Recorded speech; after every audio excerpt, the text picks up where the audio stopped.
Hello and welcome back to our bookshop in Tring. I'm Ben Morehouse. So we've got another author interview today. We're talking to the wonderful Rachel Joyce. She's very much a shop favourite. This is her new book, Miss Benson's Beetle. She's best known for The Unlikely Pilgrimage of Harold Fry, which was a global bestseller. And so we're very lucky to have her being interviewed by Harriet Queralt. Thank you, Ben. And hello, Rachel. Thank you so much for talking to us today. I was such a big fan of Harold Fry, but I must say your new novel, Miss Benson's Beetle, is absolutely brilliant. And I would totally agree with what Sarah Winman writes on the cover. Perfection, funny, perceptive, and life enhancing. I absolutely loved it. So it's really exciting to be able to talk to you today. Are you able to give us a bit of a taster for what the story is about without maybe spoiling it for people that haven't read it? Yes, I can try to. I'm phenomenally bad at this because obviously having written it, you know, I could do this and it would last several days. But my best attempt is that basically I wanted to write a book this time that was a story, that was an adventure story for women. That's how I set off. And I wanted to write a book about female friendship. I wanted to kind of put women right at the heart of the book. So this is a novel, a story about two women, Margery Benson, who's had a lifelong passion for a particular beetle that her father told her about when she was really small. But the beetle is supposed to be the other side of the world on an island called New Caledonia, which is real. And this is 1950, it's kind of Britain is still stuck in rationing. It's quite a grey landscape. And she just decides to go and do this thing that she's always wanted to do. But in order to do that, she has to go with an assistant. And of course, she ends up with completely and utterly the last person in the world that she would choose to go with. And you know, that's it really, off we go. Yeah, no, it's such a great storyline. How did you get the idea? The idea came from a number of places. I mean, it was partly, as I said, that I did just feel, hang on, you know, what am I doing? Why am I not putting women, you know, right at the heart of what I'm writing? Even though I feel I've written female characters that I've, you know, been very close to me, I thought I haven't actually written something that is specifically, I mean, exclusively really about women. And, you know, I am one, obviously, and I'm a mother. I have 3 grown-up daughters. I have sisters. I have very dear women friends. And as my children are leaving home, my women friends are becoming closer to me. So for all those reasons, I felt, you know, that's the kind of you know, that's where my instinct is telling me to go. So that was kind of one of the inspirations for the book. But as I said earlier, I mean, I did begin by thinking this will be a very quiet study of friendship, a kind of very delicate, small book, maybe very short. And this book just wouldn't be quiet and it wouldn't be small. I mean, I think it's the most extrovert thing I've written. It just has an energy of its own. And so I ended up reading a lot of the kind of classic male adventure stories, you know, like Robinson Crusoe and I mean, you know, Rogue Male, everything. I read them all. And then I was just trying to find a way of lifting that genre so that I could use it for women. So that was another kind of, you know, starting point. And another one was that I heard on the radio, and this is years and years and years ago, an interview one morning with a cryptozoologist. And I mean, I didn't even know what cryptozoology was, but this cryptozoologist was being really given a hard time for basically believing in cryptozoology, which is, you know, in a nutshell, it's the kind of science of searching for animals that don't scientifically exist. So the Loch Ness Monster is the kind of extreme end. But I was so interested in the idea of, you know, well, how do you find an animal that doesn't exist? I mean, what do you use? You must use research, but the imagination must be such a huge part of that, because you've got to think out of what you know, and all that really interested me. So from there I kind of went to, well, supposing it was a tiny gold beetle that you were looking for. So then I had to do masses of research about beetles. Yeah, I was going to ask about the research. Have you become an expert in beetles? And what about New Caledonia as well? Had you ever been there? Did you go and visit? Really interested in what research you did. I did such a pile of research, honestly. I mean, it was the same for the music shop. I think when I was writing the music shop, I did so much research about music that I ended up with a pile this high of research, and, you know, about that much book. And then, you know, you just have to kind of go, hang on a minute, you know, this isn't nonfiction, so where is my story? But it was the same with this, in that I did feel, well, I've got to know everything about Beatles. So I had a brilliant time for a while, doing things like visiting the Natural History Museum. And then I was really lucky because I spoke to a particular curator who took me kind of backstage at the Natural History Museum and was showing me the collections of beetles. And I saw Darwin's beetles. You know, I mean, things I just wouldn't have dreamt that I would have seen, I was seeing. So yes, I did masses of beetle research. And then New Caledonia itself, I knew nothing about. And in fact, when I started the book, I was going to send the two women to France, because I have a very close relationship with France, and I thought I do want to write about that. But every time I wrote about it, I felt, well, we've been here before. We've all read this. You know, every time they went to a bakery, I thought, hang on, I've seen this so many times. There's no adventure here. And I knew it was an adventure story.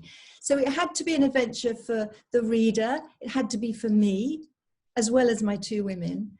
So I don't actually know where in my head New Caledonia came from. It certainly wasn't something I consciously remember thinking about, but there it was, New Caledonia. And then I went and looked it up, and I thought, oh, well, it is the other side of the world. So that's an adventure.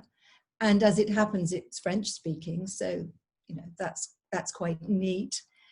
And then I began to try and kind of find out how I could go, and realized that with my life the way it was, there was no way I could go.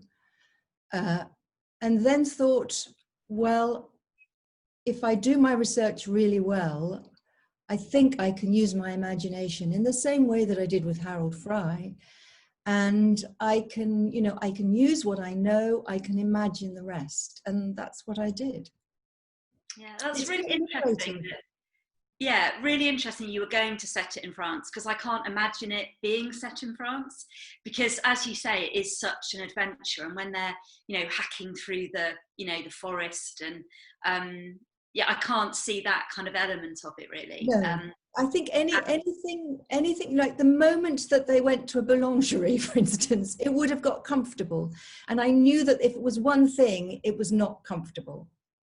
And they end up being so remote, don't they? And that's sort of, you know, particularly towards the end of the story, that's quite important. Yeah, it certainly is an adventure. The other thing I wanted to ask you about was, you know, how you get these ideas for your characters, because I think you draw such unique characters. And I think I read in an interview somewhere, you said that you're drawn to people who find themselves on the outside of things. And I think, you know, both these two characters, Miss Benson and Enid in the novel, definitely, you know, fall into that category. How do you get these ideas for these wonderful characters? Well, well, thank you for a start, but they normally come from a number of places, and either I see someone and I think, oh, you're really interesting. I don't know what it is. You know, there's something about you that really pulls at me. Or I see a photograph. That can often be a way into characters. And then just, I think the more that I work with them, the more alive they become for me. And then other people began to kind of, you know, seep into them. So for instance, Miss Margery, I knew I wanted to write about, you know, one of those single women in the 50s who had lost, you know, who would have lost brothers, fathers in the First World War, and then, you know, got to the second and lost, I mean, you know, possibly more brothers, certainly, you know, husbands or sweethearts or fiancés, so friends. I feel that they don't have a, you know, certainly when I was a child, they didn't really have a voice, those women. And I certainly had various aunts when I was a child who weren't really aunts. They were friends of my grandmother's who lived alone. And there was one in particular that took a bit of a shine to me. She was such a kind woman, but I mean, I think they were, you know, she was on the pretty much on the whole overlooked. Or even my teachers, you know, at school. I mean, they weren't, you know, I'm not that they weren't quite that old, but they were, you know, they were, on the whole, they were single women who had dedicated themselves to our education, and we were pretty awful to them when I look back. I mean, not all of them, but some. That awful scene at the beginning, you know, where the way I'm a teacher, and, you know, the way that she's treated in that classroom, it's just, and like you know, I think, you know, we had a lot of single female teachers from that generation, and it really made me think about that. But it's amazing, isn't it, how she, you know, discovers herself, and, you know, from the beginning to the end of the novel, I mean, total difference. She yes, I mean, it is a journey of kind of transformation for her, really. And I think the thing is that I would say that she is an introvert, and the woman she goes with is an extrovert, and they you know, they have to, I mean, I'm very interested in those kind of archetypal types, but they both have to find that quality within themselves, you know, in order to kind of fully become the women that they truly are. And I mean, the journey is as much, you know, as in any kind of adventure story, the journey is as much about the women and their development as it is about what they actually go through. Yeah, no, definitely. And I think that's what makes it so fascinating, just to see how they develop and actually, you know, become so close. It's great. They are, you know, people watching this, I think, would really love those two characters. I think so. I mean, I think that I like to think that they have a quite spectacular energy, which sort of just came by writing the two of them together. And that wasn't consciously something I set out to kind of create, but as a writer, it became, you know, because as a writer you have, I mean, I go through so many days where you think, oh, this really isn't working. What am I doing? You know, why am I doing that? You know, all that stuff that you live with.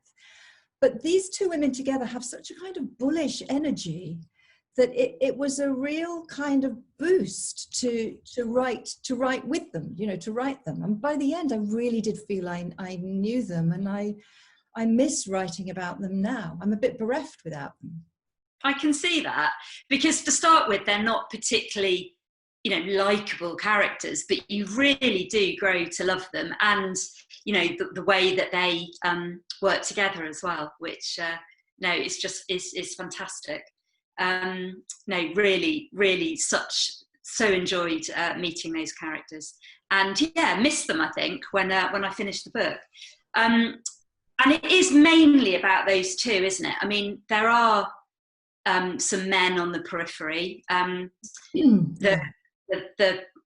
very startling opening with Margery's father, and then also this other male character who that kind of surprised me, that bit. I perhaps won't say too much about him, but I thought that was a really good touch. It kind of added, doesn't it, that extra. He wasn't somebody I invited into the book. I certainly wasn't looking for him. I wasn't planning him, but he has an energy that I think is a very broken male energy, and I found it was very different writing his chapters, and it was a very different writing experience. And you know, with Margery and Enid, I kind of knew where I was going with his. I mean, I did know where I was going, but I just had to open myself a bit to something I didn't know. But I do feel it is about the women. It's unashamedly about the women. I can't even pretend it's not. And they grow and develop, don't they? Whereas, you know, they've all had sad starts, but actually that other character remains. You know, he doesn't gain anything, does he? No, in fact, I mean, I think it takes a lot of courage to change, and he is so broken, I would say, that he doesn't have that in him. So he's inflexible. Yeah, no, definitely. No, such interesting characters. Thank you. Can you tell us a little bit about, I was quite interested to hear that you'd written lots and lots of radio plays as well as novels. What, you know, is there I'm sure there is a difference between writing for radio and writing a novel. Which do you prefer? Oh, well, I love both, is the honest truth. And actually now I'm also writing screenplays, which is another kind of mixture of colours and textures. You know, I mean, you know, I'm not really going very far with that one. But anyway, I mean, it is just it's another way of telling a story.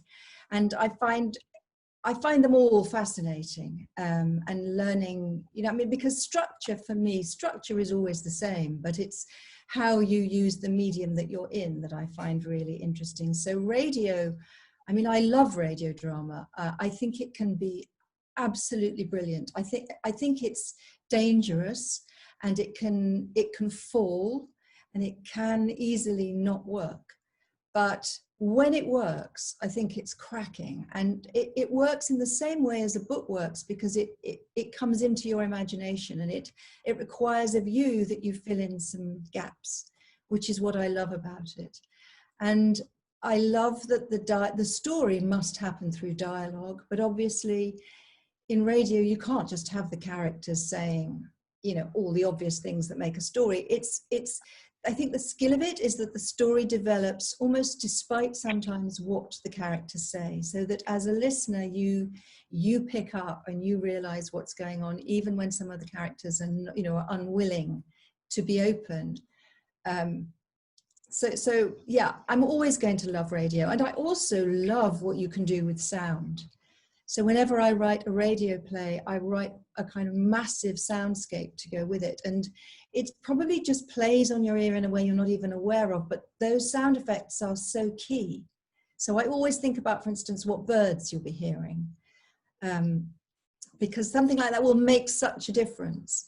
Yeah. So then kind of go, but I mean, so that was my starting point, was radio. And I've spent years, I mean, years and years writing for radio, writing original plays and also adapting. You know, I've done all the Brontes, for instance, which was an amazing thing to do. But I think I began to realize in my radio plays that books are my passion, really, and that my radio plays were getting longer and longer. And that also there were longer and longer voiceovers, you know, where you went into the head of the character, which is one of the joys of fiction, really, that you can just go right into somebody's thoughts, or you can go into their memories, or they can see something and you can be allowed, you know, you're allowed into something so intensely private and maybe unconscious. And, you know, that's how you weave the story. So, I mean, that for me is, I think, my favorite place. But having said that, I'm now learning through screenplays how you do that visually. And again, it's you know, just how what somebody does or what they see will influence the story and tell you about them. Yeah, no, amazing. I just think it must be, perhaps it's freer with writing the novel, because I always sort of think with writing a radio play, it must be very hard to have to get it all through the dialogue without it sounding forced. I think that is always a danger. And when great dialogue, I think, is, you know, is like poetry. I think it's extraordinary, but some dialogue is like people with heavy boots on, you know, and that can be painful. But, you know, I suppose that's what accounts for the great dialogue in the novel. I mean, there's some very funny as well, you know, it's very funny as well as being very poignant, but, you know, some great exchanges between the two women. But yes, it would have been hard to get all the description, wouldn't it, of the island, etc. It would have been impossible. I think it would have been a very different creature if it had been a radio play. I mean, that is the thing I like about Margery and Enid, is that they are very funny. I mean, they're witty women, they're spirited women, and they're witty, and they're good with one another with words. And I didn't quite know that at the beginning. That just sort of developed, but that was a rather joyful thing to start hearing. Yeah, lovely. And you said about screenplays. So are these for your own novels? Because I read that 2 of your novels are in development for a film. Are you writing the screenplays? So I am. I'm writing the screenplay for The Unlikely Pilgrimage of Harold Fry and also for The Music Shop. So both. Brilliant. How exciting. It is exciting. So is this, are they definitely going to be made into films, or is it still in the initial stages? No, well, I mean, you know, who knows? I think that's the thing with films. They are definitely going to be films, supposedly, you know. But yes, there's every intention of making them, as far as I know. Yeah, fantastic. And another string to your bow, I can't believe how talented you are. You're also a very successful actor. So are you going to feature in any of these? No. No. I mean, I started off in acting and it was a great profession and I feel really lucky. I mean, I feel really lucky, especially now, because I think it's it was a tough profession at the beginning of the year, but now, I don't know. I have actors who are friends who are, you know, in despair as to where the theatre is going to go. And I agree with them. But anyway, to be a young 20-year-old, you know, in the 90s, and, you know, able to be, I mean, we were in rep, you know, you could be rehearsing the Cherry Orchard and then doing the Winter's Tale at night. And, you know, I mean, it was just, it was everything it says in the book, you know, it was a great way to be. And I'm not an extrovert person at all, and I think this myth that actors must be extrovert, and for me it was just, again, it was about the kind of, I loved working with other actors, I loved the spoken word, and I think I always felt on stage that I was very quiet, but when I was on stage it was as if I had a voice, you know, and I had a place, and I knew people would listen because they had to, because it was scripted. So it was, you know, it was a great way to start off, and it's a great lesson, I think, as a writer, just in learning about rehearsing, you know, which is kind of like writing and finding your way into things, and also just using your imagination. So you're just using what you know or what you can imagine to kind of leap into the things you don't know. Yeah. And what is your writing process? Are you very disciplined? Do you have a set time when you write? I don't really have a set time, but I do it every day. I write every day. I mean, I just think if I was an athlete, which I'm so not, but if I was, I would be, you know, I would be training every day. So as a writer, I do try, and, you know, there are days when, quite honestly, I might as well not have bothered, but I do. And I just keep going with it. I kind of, there are so many areas in my life in which I walk away, or I'm not sure, but something about writing, I do just stick with it. And I think that is a huge part of being a writer. And are you busy working on anything else, on your next novel? I bet you are. Well, do you know what, when you've finished a novel, you're in a very strange space, because partly you sort of feel very vulnerable and you think, oh no, I've just let go. I need to fill up that space very, very quickly with another. So I've got lots of imaginary people around me and I'll be safe. There is that. But it's also true that during lockdown, I found it very, very hard to kind of drift in my imagination, because even though I am very used to working at home and working alone, I have, you know, it's been such a bewildering time that I've found it hard to just really go with the thought. In fact, all my thoughts seem to sort of be, you know, sort of just all over the place. I mean, you know, not least because, I mean, I also have family and they all came home. So we were kind of, you know, we were all looking after one another. So that was a big thing. But so my writing process itself is there's no rules to it, apart from the fact I do it every day. And in general, I prefer to wake very, very early and write. It's a really good time. I love the beginning of the day. Fantastic. And are you able to tell us what your next ideas are for a novel, or do we have to wait and find out? Well, I think at the moment, I mean, I would love to, but again, they're just not fully formed. There's a photograph I've seen of two people who are definitely outsiders, real outsiders in the 30s. And I'm really drawn to them. They used to take a pram to do their shopping. And I think they were looked down on as being very dirty and poor, and I'm really interested in who they were. So that's one thing circling me, but there seem to be a couple of things circling at the moment. Yeah. So I've just got to sort of see what holds. Oh, well, we look forward to finding out. It's been absolutely fantastic to chat to you, Rachel. And I just want to sort of finish by saying how much, I think it's back to front on here, sorry, but how much I recommend this absolutely fantastic book. It's so sort of heartwarming, it's sad, it's funny, it's beautifully written. So thank you ever so much, and lovely to chat to you, Rachel. Thank you. Massive thanks to Rachel and to Harriet for that wonderful interview. So you can get Miss Benson's Beetle from our bookshop. Give us a call on 01442 827 653. All the other purchase blurb is available in the text below this video. We've got so many more author interviews to come, so please do subscribe to our YouTube channel, and we'll see you soon.